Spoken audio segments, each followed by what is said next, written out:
Kosekate, maloba esilingai, motema nangai, ikonyobanga, babazo mangai, ikonyolela, utana monayo.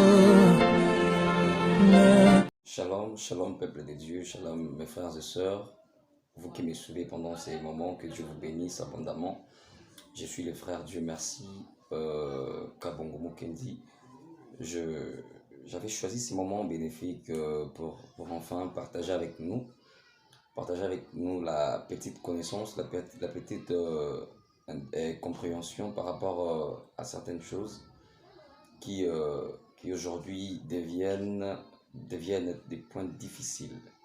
Difficiles surtout dans la parole de Dieu, dans la vie chrétienne, mais aussi dans la marche avec Dieu. Nous devons savoir que la marche de Dieu a beaucoup de réalités, la marche de Dieu a beaucoup des aléas, il y a beaucoup de choses qui arrivent sur les chemins dans la marche avec Dieu. Mais si je dois apporter une petite exhortation pendant ces petits moments, c'est de dire aux enfants de Dieu que dans la marche avec Dieu, il est très important d'avoir la parole de Dieu. Je dois déjà vous certifier pour vous dire que Dieu parle. Les dieux de la Bible parlent. Quand je dis que Dieu parle, la Bible nous explique comment Dieu fait pour parler. La plus grande erreur que nous commettons lorsque nous prions et nous demandons à Dieu de nous parler, c'est d'ouvrir les oreilles et les yeux pour l'écouter. Tandis que lorsque Dieu parle, la Bible ne dit pas que Dieu parle dans des langues, non. Lorsque l'Éternel veut parler, il parle tantôt d'une manière, tantôt d'une autre. C'est nous qui ne comprenons pas, c'est nous qui avons certaines limites à la compréhension de la parole de Dieu. C'est pourquoi nous croyons que Dieu ne parle plus, nous croyons que les dieux de l'Ancien Testament étaient plus éloquents que les dieux du Nouveau Testament. Tandis que Dieu aujourd'hui il parle dans tout, partout, n'importe où, il parle. Mais c'est nous qui ne prenons pas garde. Je voulais partager une petite pensée par rapport à la parole de Dieu. Il y a des mots qui circulent, il y a des mots qui circulent partout, je l'écoute à tout moment, les gens parlent du logos et du réma, les gens disent que voilà, les logos, les réma, c'est bien, ce sont des termes que j'aime beaucoup, que tout le monde aime utiliser. Mais parfois, il y a des gens qui ne comprennent vraiment pas trop la révélation cachée derrière ces mots. Ces mots sont forts. Ils gardent en eux beaucoup de choses. Lorsque nous disons logos, qu'est-ce que nous devons comprendre sur les logos?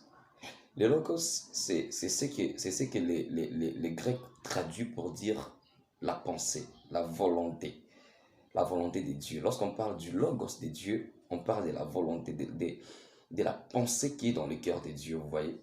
Et cette pensée-là, on peut les traduire par le fait que c'est une pensée écrite, c'est que nous appelons les Torah, la loi. C'est les logos, la parole des dieux, la parole écrite des dieux, que Dieu avait inspiré à ses serviteurs afin que ça serve de référence. Voilà. Les logos, c'est la parole des références, c'est la parole que Dieu donne afin que ça reste une référence, que ça soit la pensée des dieux, vous voyez. C'est pourquoi la Bible même dit, lorsque Jésus parlait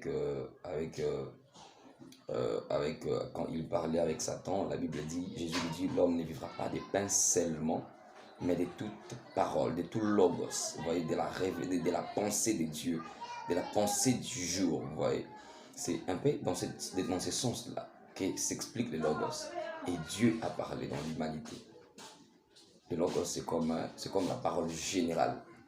C'est comme la parole que l'Éternel a donnée à tout le monde. C'est la parole de Dieu. Dans la Bible, par exemple, c'est le logos de Dieu. C'est la pensée de Dieu. C'est que Dieu croyait, il pensait par rapport au monde. Contrairement, bon, c'est pas contraire, hein, mais c'est juste ce que nous devons comprendre par rapport au réma. Les réma, c'est aussi la parole de Dieu. Mais je dirais que les réma, c'est une parole, je dirais, une parole particulière de Dieu à une personne. C'est ça. Les logos, c'est une parole, je dirais, générale. C'est la parole que Dieu a adressée à l'humanité. Tandis que les réma, c'est la parole que Dieu adresse à une personne particulière. C'est la parole du moment. En fait, c'est la parole que Dieu prononce pendant ce moment. Et il est très important de savoir cette précision, mes bien-aimés. C'est que les vrais rémas, c'est les rémas qui ne contredisent pas les logos. Peu importe la parole présente que Dieu peut vous dire. Les rémas peuvent se traduire par la parole des connaissances, la parole des sagesses, qui peut-être Dieu passe par vous pour donner à une personne. Dieu vous dit, vas-y, dites à cette personne ceci. Peut-être ce n'est pas un verset biblique, c'est une recommandation. C'est peut-être un schéma prophétique. C'est une révélation, c'est un réma de Dieu, la parole de Dieu, par rapport à l'événement, à la circonstance par laquelle la personne est en train de traverser. Mais nous devons savoir que la révélation, les rémas ne doivent pas contredire les logos. Je ne peux pas venir te dire que voilà, ma soeur, Dieu me dit que ton voisin là, son mari va mourir, et c'est toi qui vas... en fait, ton voisin, ta voisine, son mari va mourir et toi tu deviendras la femme de son mari. C'est ça, c'est pas normal. Vous voyez, par exemple, je disais, l'exemple ne peut peut-être pas être typique. Par exemple, je vous dis, oh Dieu est en train de me faire voir, ma soeur, que on va chasser ton patron de son travail et toi tu vas les remplacer. Non, Dieu ne fonctionne pas comme ça. Dans la logique de Dieu, ce n'est pas comme ça. La révélation ne doit pas contredire les Écritures. Dieu ne veut pas faire du mal à l'autre pour faire du bien à l'autre. Non, surtout lorsque vous êtes tous enfants de Dieu, Dieu ne travaille pas comme ça.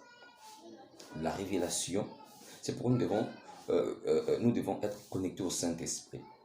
Même lorsque vous savez, il y a beaucoup plus d'erreurs dans la révélation, dans les rémas, que dans les logos. Le logos n'a pas des erreurs. Les erreurs proviennent souvent des rémas.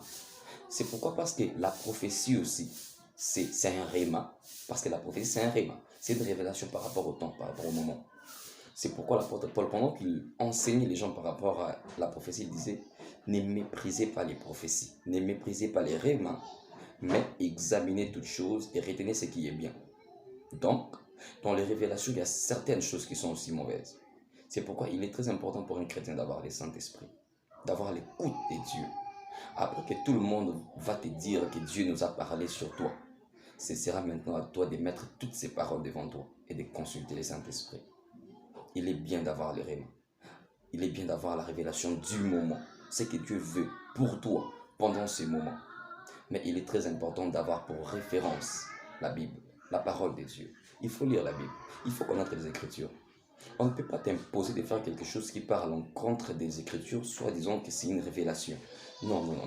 Les dieux qui a donné les logos, c'est les mêmes qui donnent les rémas. C'est les mêmes qui donnent les rémas. Si vous lisez dans Hébreux chapitre 1, le verset 1, la Bible dit, après avoir parlé à nos pères par des prophètes, Dieu, en ces derniers jours, nous parle par les fils. Écoutez un peu, là où c'est intéressant. Le même Dieu a parlé par nos pères, à nos pères par des prophètes. C'est le même Dieu. Quand on dit qu'il a parlé à nos pères par les prophètes, cela veut dire, on disait qu'il a parlé par les logos, par Moïse, par la loi. Il a parlé à nos pères, c'était le même Dieu. Mais ces mêmes Dieux-là nous parlent aujourd'hui par les fils, par la révélation des Écritures. Lorsque Jésus est venu, il est venu nous révéler les Écritures que l'Éternel avait données aux enfants d'Israël par Moïse. Le même Jésus est venu, il est venu donner la révélation. Mais c'est le même Dieu qui a parlé par à nos pères, et c'est le même Dieu qui nous parle aujourd'hui. On ne peut pas te donner une révélation qui parle en contre les Écritures. Ça, tu dois les réfuter. Un chrétien, c'est quelqu'un qui est indépendant d'esprit. Un chrétien, c'est celui qui dépend de Dieu, de l'Esprit de Dieu. Même lorsqu'il y a une prédication qui parle en contre de la parole de Dieu, il y a une recommandation qui parle en contre de la parole de Dieu, frère, n'hésite pas de les décliner. C'est ton salut qui est en jeu. Merci. Et continuez à nous suivre. Abonnez-vous sur DM5 TV. Suivez-nous. Nous allons passer de bons moments avec le Saint-Esprit. Vivez sain, mais bien. Merci.